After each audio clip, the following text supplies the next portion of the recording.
Not, well, somebody showed me Pokemon Go the other day, and I was just like, I don't have time to. That's a very time consuming game, and I don't have time to really like walk around in alleys and streets and trying to find Pokemon. I got to find my next rap star.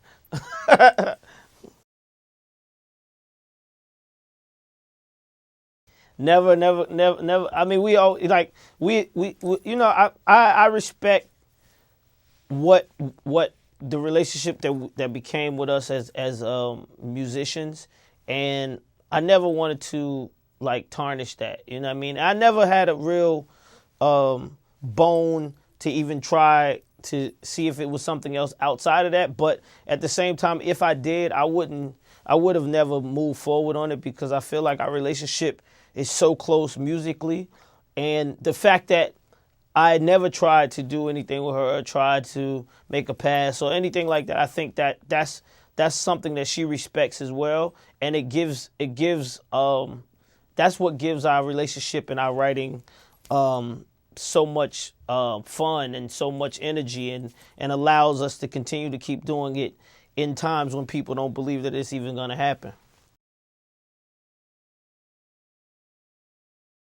It's funny that people ask that. I don't know how, like, it's just that's where it came from. It's of course, but it's basically it's the writers though. I didn't write the song.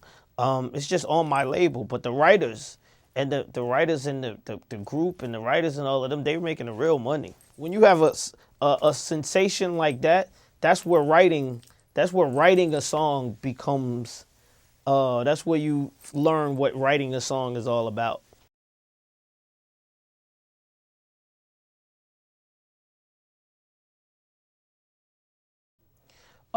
That's gonna be pretty hard for her initially, because it's just a material thing. She has to put out a lot of material. She's gonna have to be uh, uh, a little bit diverse in the sounding of the material. It's a lot of things that she has to do um, that's gonna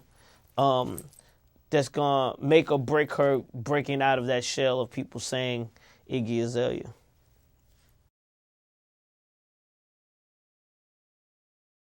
Just to be smart. I think that a lot of kids today, they are programmed to not even pay attention to their childhood life. So they from 12 to 16, they try to like erase that part of their life or not even think about it. Like try to get through that part of life really, really fast so they can become 17, 18, 19, 20. But what I'm trying to encourage is that 11 to 16 is when you should really start preparing for what you want to do. At 11 and 12 years old, I knew I wanted to be where I'm at right now. I didn't know I would have two TV shows on in the same week, but I knew that I wanted to make music. I knew that I wanted to be, I knew exactly what I wanted to do. I wasn't saying at 12 I wanted to be a fireman or a police officer. I was telling people I want to make music, and I think that that's what I try to encourage to these kids is that at this age, this is the age where you can really, really decide, and you need that much time. You gotta use that time so that you can get it right. So by the time that you do turn 18, 19 years old, you're ready to become what you said and what you've talked about prior.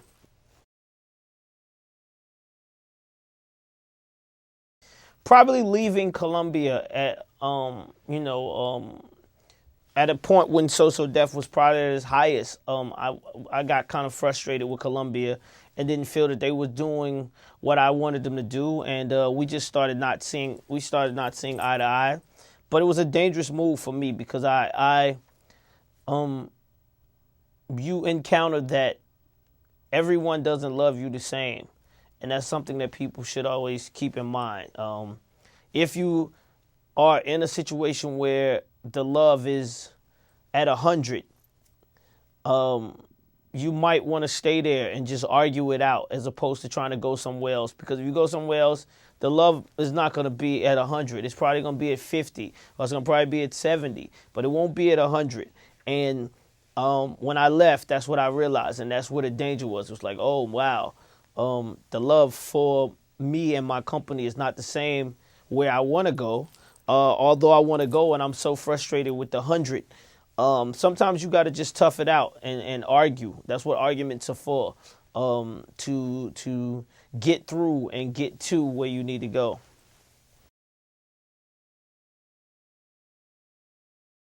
I'm dropping a new song today, with me, the Brat, and Dream. That's the song I basically was at home mixing and that I put on Instagram. But yeah, business as usual. It actually, yeah, the idea came from a performance that we did with Mariah, me and Brat. Basically went to Essence in New Orleans, and the reception that we got was really strange to me because people, they talked to us like we not, like me and Brat never saw each other, never see each other that much, and it was like a reunion. But me and Brat basically around each other all the time. But what I realized is that people don't really know that, and people think differently when they don't hear a lot of music. They think something's wrong. So it encouraged me and it motivated me to just like, let's go in the studio and give these people, like, you know, a good number of songs to just listen to. Jermaine and Brat do, you know, go back and forth and do what we do. And by the way, we never did this ever. It was never a Jermaine Dupri Brat album. It was never more than 3 to 4 songs that was ever put out. We did a bunch of remixes like that, but we never put out actual songs. So this will be the first time.